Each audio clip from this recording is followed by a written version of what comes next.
Les sessions de pitch se sont passées plutôt bien. On est content d'avoir une diversité de porteurs de projets.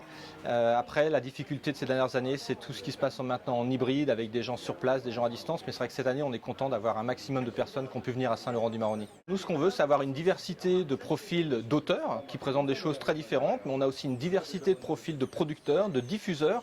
Notre objectif, c'est en amont d'avoir accompagné les auteurs pour développer le projet et ensuite d'organiser ces rencontres. Et on pense qu'avec cette diversité de profils, il y a plus de chances que les bonnes personnes rencontrent les autres bonnes personnes et qu'ils puissent ensuite travailler ensemble. Il y a une forme de pression parce que des choses peuvent se nouer ici, des choses peuvent se jouer sur l'avenir de la production du film.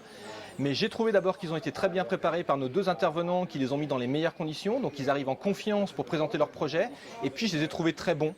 J'ai trouvé qu'ils maîtrisaient leur sujet, qu'ils maîtrisaient leur présentation, qu'ils étaient convaincants. Et on voit le résultat avec beaucoup de rencontres individuelles qui sont organisées à la suite de ces pitchs. Et ça, c'est vraiment notre objectif, que les rencontres ensuite se nouent ici à Saint-Laurent-du-Maroni et ensuite ultérieurement quand tout le monde sera rentré au bureau. Ouais, c'est pas facile de partager des recettes, mais c'est vrai qu'à un moment donné, il faut savoir être synthétique, il faut savoir avoir un fil directeur, trouver le fil de son histoire. Ça passe par des personnages, ça passe par des situations. On a vu un projet où il est question de remonter un fleuve, ça passe par ce côté quête, ce côté déplacement, un parcours, ça permet vraiment de donner le lien du film. Ça, c'est des petites choses qui peuvent permettre à des auteurs de trouver la structure de leur présentation, mais c'est vrai que le mot-clé, l'objectif, c'est de donner envie et d'être capable d'exprimer son désir de film, sa propre envie personnelle pour donner aux autres envie de s'associer à vous. Chaque année, on a des projets qui questionnent l'identité, d'où on vient, qu'est-ce qui nous constitue, notre relation avec les autres, comment construire un futur en commun.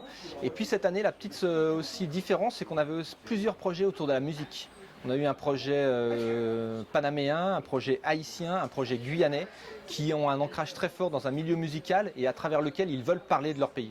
C'est vrai qu'on a des profils donc d'auteurs différents et quand on regarde en fait les CV, la filmographie précédente des réalisateurs, on se rend compte aussi que la spécificité cette année, c'est que nous avons 4 auteurs cubains ou plutôt 4 projets présentés par des professionnels cubains et quand on regarde leur cursus, on sait la qualité de l'éducation à Cuba et c'est vrai qu'ils ont un rapport à la plastique qui est très différent. Je pense aussi au photographe guyanais, Ronan Liétard avec son projet Ipanakmak qui lui-même est photographe, donc effectivement il y a un rapport à l'image qui est très attractif, qui est très beau et qui donne vraiment une force esthétique au film. Par ailleurs, il y a des jeunes auteurs, ils sont peut-être en train de faire leur premier film, on n'a pas le même niveau d'exigence avec eux, c'est pas pour autant qu'ils ne pourront pas trouver les bons partenaires pour travailler avec eux et faire produire leur film et voilà, ce qu'on espère c'est les revoir tous au FIFAC en sélection.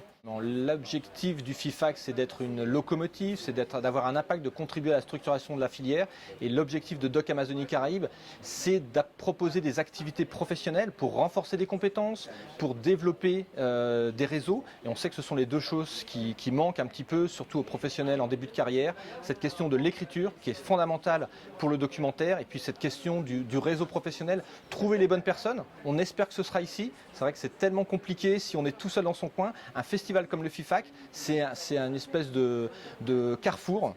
Et on sait qu'on est dans une région où les territoires sont tellement isolés les uns des autres. Avoir un point de rencontre, un point focal, un point de rencontre qui permette aux gens de se retrouver et on espère de travailler ensemble. C'est vraiment l'objectif et de tous les partenaires qui font le FIFAC. Merci beaucoup. Merci à toi.